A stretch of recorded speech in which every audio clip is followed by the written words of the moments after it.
Very warm welcome to Amishakil 5858. I am Ahmed Shackle. Following are the latest news headlines which have been reported by American, European, Canadian, Asian, African, and Australian news channels and all other news agencies. So please, let's go to the news. Tonight, live from the Vatican, we're just hours away from the secret conclave here, and tonight we'll take you inside the Sistine Chapel. Also tonight, the dramatic encounter, President Trump face-to-face with Canada's new Prime Minister in the Oval Office, and you'll see it. Canada's Prime Minister saying, "We will never be your 51st state." President Trump saying, "Never say never." The Prime Minister answering, "Never." Also breaking news tonight, disturbing new allegations against Smokey Robinson tonight. First, the tension in the Oval Office. President Trump and Canadian Prime Minister Mark Carney in their first high-stakes meeting. Carney winning by campaigning against President Trump's tariffs and against all of Trump's talk of making Canada the 51st state. And what happened when that idea came up again today, the drama in the Oval Office. Also breaking as we come on the air tonight, dangerous storms in the Northeast, Pennsylvania, and New York, and the tornado watches across the South. Ginger Z standing by with the forecast. Tonight, the newest scare at the airport, 2 United planes clipping wings, and the growing crisis at Newark Airport. And now the major change coming for all air travelers in the U.S. starting tomorrow. Do you have your new real ID? And what happens if you don't? Tonight, the heated confrontation in court. The sudden outburst during a hearing for a suspect accused of killing a sheriff's deputy. The ABC News exclusive tonight, an urgent FBI warning about a dangerous online network called 764. They say targeting American children and teenagers allegedly on social media, and what every parent needs to know. The conclave set to begin in just hours here. How long will it take to elect a new pope? What New York City Cardinal Timothy Dolan said right here today, and another cardinal here telling our James Longman if there's no new pope by Friday, what that would signal. Tonight, Motown legend Smokey Robinson facing alarming new allegations, what we've learned. New details about the suspect who crashed through the front gates of Jennifer Aniston's home. Police now say this was no accident. And tonight, live from the Vatican, we'll take you inside the Sistine Chapel this evening, what they've now set up, right before it's locked off from the rest of the world. You'll see it. From ABC News, this is ABC World News Tonight with David Dorn, reporting tonight from the Vatican.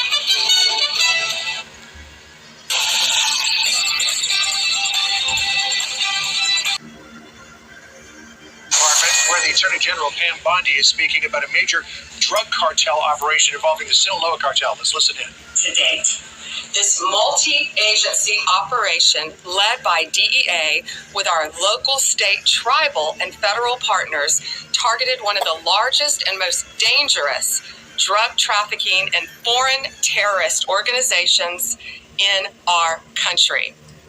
The DEA seized 11.5 kilos of fentanyl, including an astounding approximately 3 million fentanyl pills, the largest seizure in our nation's history. These are the pills in the bags right there. The main bottom right, the head of this organization, Sinaloa organization, here in the country illegally, 6 of these guys and women here in the country illegally. His name is Alberto Salazar Amaya. He is the leader, and he was living in Salem, Oregon.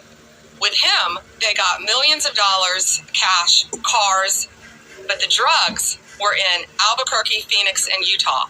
That's how insulated these drug dealer cartel leaders make themselves. This was an incredible operation, and that's why I wanted all of you here behind me. It took months and months of work, investigation, leading up to smaller buys, smaller cases, to get this massive amount of drugs and guns off our streets. $5 million approximately in cash, 35 kilos of methamphetamine, 35 kilos of meth, 7.5 kilos of cocaine, 4.5 kilos of heroin, 49 rifles and pistols, all shown in the pictures. And then, of course, the 3 million pills. These pills were stamped as oxycodone. Let that sink in. 3 million pills going on our streets. 3 million pills, the streets of our country, laced with fentanyl, labeled as oxycodone.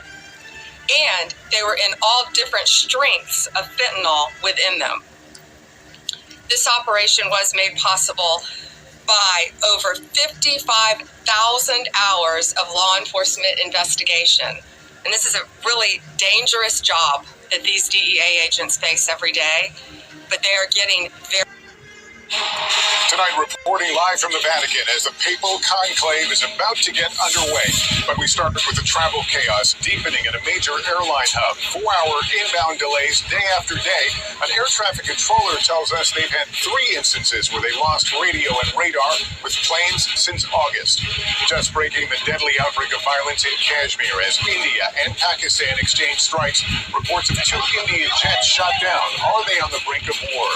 The trade showdown with an ally, Canada's new Prime Minister at the White House, telling the president some places are never for sale. President Trump saying, never say never. After a 3rd grader was swept away in floodwaters, the new severe storm impacts in the south. Preparing to pick a new pope inside the Sistine Chapel ahead of the conclave send-off as the American cardinals ready for days of isolation. We take you to the heart of it in St. Peter's Square. The ramming incident at Jennifer Aniston's Bel Air mansion, what we have just learned about the suspect's apparent social media posts about her, and the firefighters who helped rescue a big rig driver dangling over a highway. This is NBC Nightly News. On this Tuesday night, the much-anticipated first face-to-face meeting between the Prime Minister and the U.S. President. We're going to be friends with you. Mark Carney's message to Donald Trump about Canada. It won't be for sale. Ever.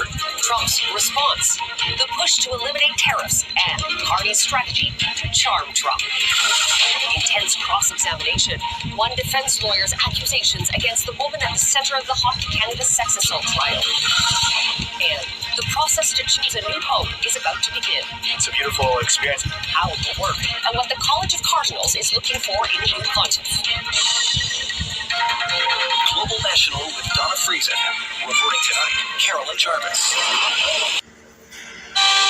Good evening. I'm Jeff Bennett. And I'm Amna Nabaz. On the News Hour tonight, India fires missiles into Pakistani-controlled territory. Retaliation for recent attacks on tourists that have inflamed tensions in the region.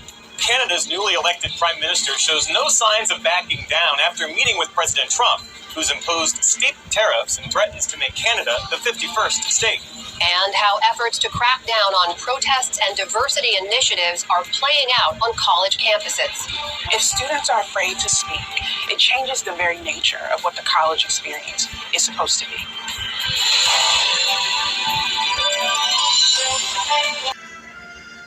Democracy depends on a free press. Please support our independent journalism at democracynow.org/give. Welcome to Democracy Now!, democracynow.org, The War and Peace Report. I'm Amy Goodman. Yemen's Houthi movement says 4 people were killed and nearly 40 others wounded Monday after Israel bombed a cement factory and a port in the Red Sea city of Hodeidah. They were Israel's first strikes on Yemen in months, coming a day after Houthis fired a missile that struck Israel's Ben Gurion airport and amidst near-daily U.S. attacks on Yemen. Separately, Israel bombed Lebanon's Bekaa Valley and the Shrifa municipality, targeting what it said were Hezbollah sites. The attacks are another violation of Israel's November 2024 ceasefire with Lebanon. Israeli strikes on Gaza have killed at least 11 Palestinians so far today, with deadly attacks reported in Khan Yunis, Beit Lahia, and Gaza City. The strikes follow Israeli attacks that killed 54 Palestinians on Monday. And as the UN Agency for Palestinian Refugees, UNRWA, reported some 66,000 children in Gaza are suffering severe... Oh, Canada. You know, I'm a real estate developer at heart. The president has his eye on the property next door, but the owners say not for sale. It won't be for sale. Ever. Never say never. From CBS News headquarters in New York, this is the CBS Evening News. Good evening, I'm John Dickerson. I'm Maurice Dubois in Rome, where the cardinals of the Catholic Church have gathered. And tomorrow they will begin electing a pope. We'll have much more about that in a moment. But we begin with the story of two feuding neighbors. One, a former real estate developer, has the other over to the house for a chat and tells him he has his eye on his property and would like to have it. That is what happened today when the President of the United States welcomed the Prime Minister of Canada to the Oval Office. Weijia Zhang is at the White House. Weijia? Good evening, John. For months, President Trump has taunted Canada by claiming it should become America's 51st state. Today, Canada's new prime minister, elected in part to take on Trump's aggression, said he asked Trump to stop saying that and that it's not going to happen. This was the backdrop as the two countries try to resolve tensions over trade. But it's going to. The Oval Office meeting started with pleasantries. I really want to congratulate him. It was probably one of the greatest comebacks in the history of politics. You're a transformational president, focus on the economy. Then, an awkward turn when Canadian Prime Minister Mark Carney defended his country's sovereignty from President Trump's suggestion that Canada become part of the U.S. Having met with the owners of Canada over the course of the campaign last several months, it's not for sale, won't be for sale. But never say never. Never say never. The two leaders met amid a tense trade dispute. This is GB News, the People's Channel. This is British Newsroom, where your voice matters. It's just astonishing. With expert analysis and honest opinion, we don't just keep you informed. You bring a unique perspective to don't see anywhere else. Can't argue with any of that. When the news happens, it happens here. On British Newsroom, weekdays from 9:30am. Only on GB News.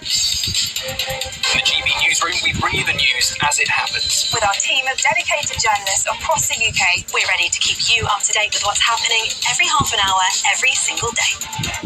Bulletins here on GB News, the People's Channel, Britain's news channel.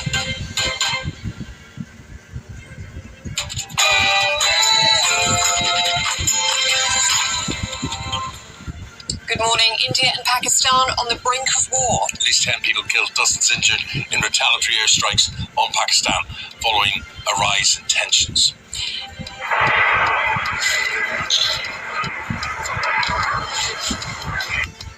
Well, as Pakistan declares an act of war, could the decades-long conflict escalate into an all-out war? Well, here's what President Trump thinks. Been fighting for a long time. They've been fighting for many, many decades and centuries, actually, if you really think about it. No, I just hope it ends very quickly. An historic free trade deal between UK and India, but the Prime Minister is facing a backlash over fears it could introduce a two-tier tax deal for Indian migrants. From today, judges will be able to hand down tougher punishments to criminals who refuse to attend their sentencing after a slate of high-profile cases. The Conservatives published their first bill as the party of opposition. They're backing tougher deportation rules, but fall short of calling to leave the ECHR. I am changing the Conservative Party to be one that is tougher on immigration. We've come out with new policies, reducing the fast track for British citizenship, for example. Voting for a new pope begins today as cardinals from around the world descend on the Vatican to take part in the secretive conclave. The royal family are continuing to lead VE Day celebrations this week as a poppy artwork is displayed in central London. Donald Trump meets with newly elected Canadian Prime Minister Mark Carney, but they're on different pages about Canada's future. Met with the owners of Canada over the course of the campaign last several months. It's not for sale, won't be for sale. But never say never. Never say never. It's revealed more than 3,000 retired NHS employees are on six-figure pensions. Now, if you know anything about pensions, you will know that is dreamland. That is something so difficult to achieve. So we're asking whether it's time to put a lid on this, to cap government pension funds. Six figures, that's £100,000 plus per year. And in sport, it's already been called the greatest Champions League game ever, although we said it's probably the third greatest Champions League game ever. Inter Milan make it into the final after beating Barcelona 4-3 in extra time after being 3 minutes away from going out. It's Arsenal's turn tonight as they go to Paris, currently 1-0 down to PSG. And in tennis, apparently Emma Raducanu is happy with her coach. That's the big news, but that's just for now. Hello there, good morning. After a chilly start, many areas seeing a fine and pleasant day, though there is the risk of the odd shower. To find out where, stay tuned and I'll have all the details. Hello there, very good morning to you on this Wednesday morning. Welcome to the programme, whether you're listening online, whether you're watching on television or listening on radio. I'm Eamon Holmes. I'm Ellie Costello, and this is GB News Breakfast.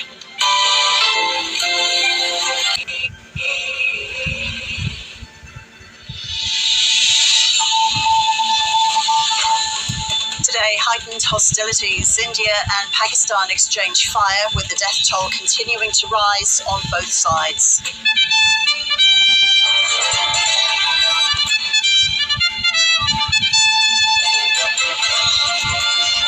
One person killed and others critically injured in a Toowoomba house fire. A doctor tells the Erin Patterson murder trial a victim had told him the poisonous beef Wellington lunch was delicious. Defeated Liberal leader Peter Dutton puts an end to his decades-long career, promising to not weigh in on future politics.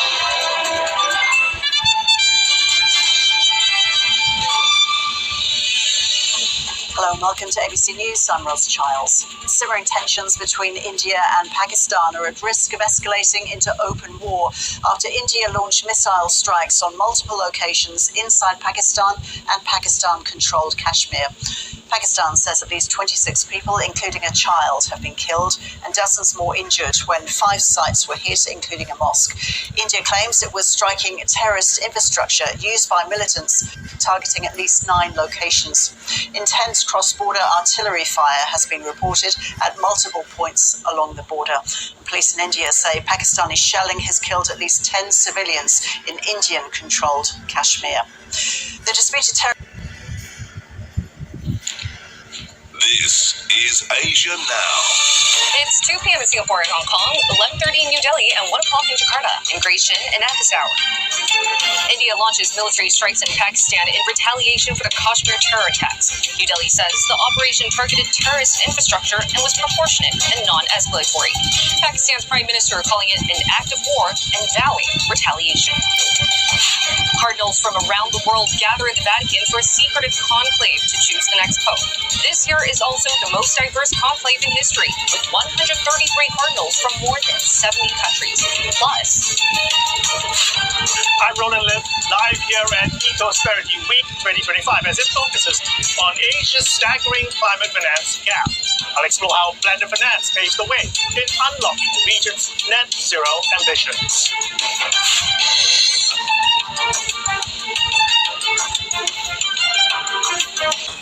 200 France 24 correspondents around the world. Hello and a very warm welcome. If you're just joining us, you're watching Daybreak here on France 24. These are our headlines this hour. Pakistan accuses India of carrying out an act of war as India fires missiles across the border early this Wednesday. India says Pakistani troops have also been shelling inside of the disputed Kashmir region. Tensions between the two nuclear neighbours rising rapidly. Israel bombs Yemen's capital as the United States says it's suspending its offensive against Houthi rebels there. Washington saying that Houthis have agreed to stop targeting ships in the Red Sea. Houthis say they've been striking at Israel and Israeli interests in solidarity with Palestinians being bombed in Gaza.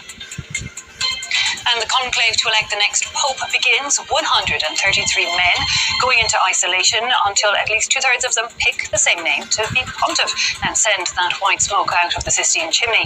The head of state of the Vatican and leader of over 1.4 billion Catholics tasked with uniting an increasingly divided church.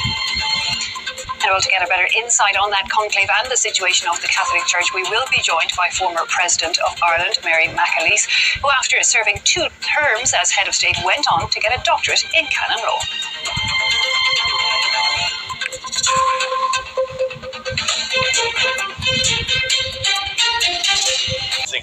We squeamish about it, we should be proud that we've got the capacity to defend ourselves in the United Kingdom and we're willing to sell.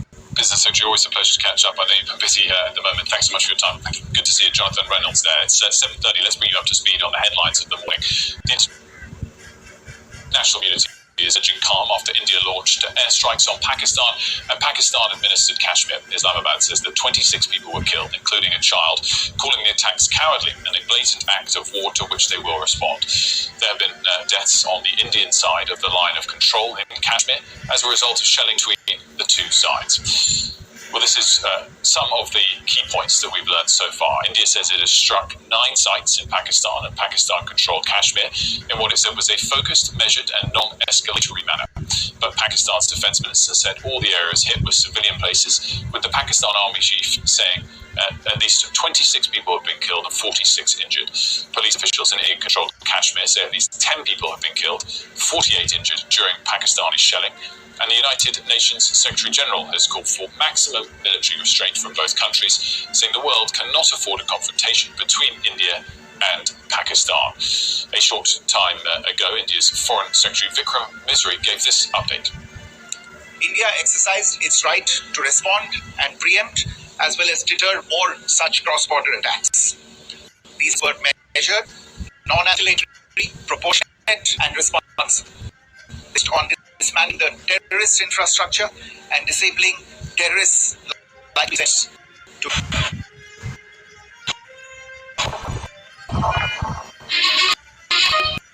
Africa News. The news. In Rome, suspense is in the air. On the eve of the conclave, the cardinals have finished their last preparations for the election of the next pope. Around a dozen cardinals are seen as potential contenders for the papacy, but nothing is guaranteed when it comes to the final candidate. In the streets near the Holy See, the faithful, tourists and locals alike, express their preferences and hopes for their favorite candidates to become the next head of the Catholic Church.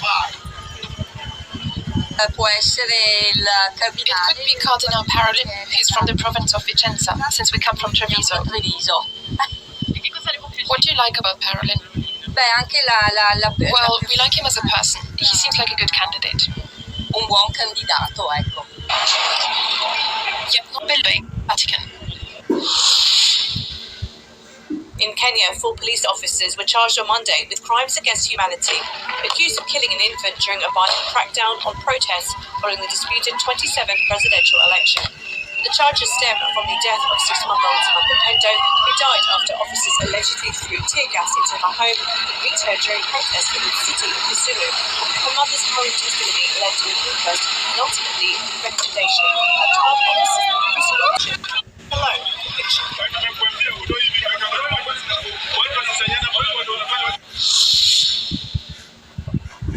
Paying immigrants to leave the United States. This is the latest step in Donald Trump's mass deportations plan. The Trump administration announced on Monday that it will offer $1,000 to migrants who are in the US illegally if they decide to leave the country. The American government will also pay for migrants' travel assistance back to their home countries. To erase the pinstripes, a large black hat almost hiding her face, and a baby bump. Singer Rihanna's appearance at this year's Met Gala on Monday turned heads and cameras after her partner A$AP Rocky confirmed early in the day that the couple were indeed expecting their third child. The 2 artists are already parents to 2 little boys, born in 2022 and 2023. The Met Gala was not the first time that Rihanna chose to announce a pregnancy during a major event. In 2023, she debuted her 2nd pregnancy during her halftime performance at the Super Bowl.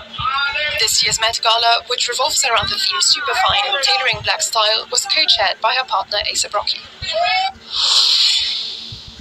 Trent Alexander-Arnold has announced he will leave Liverpool when his contract expires at the end of the season. The Liverpool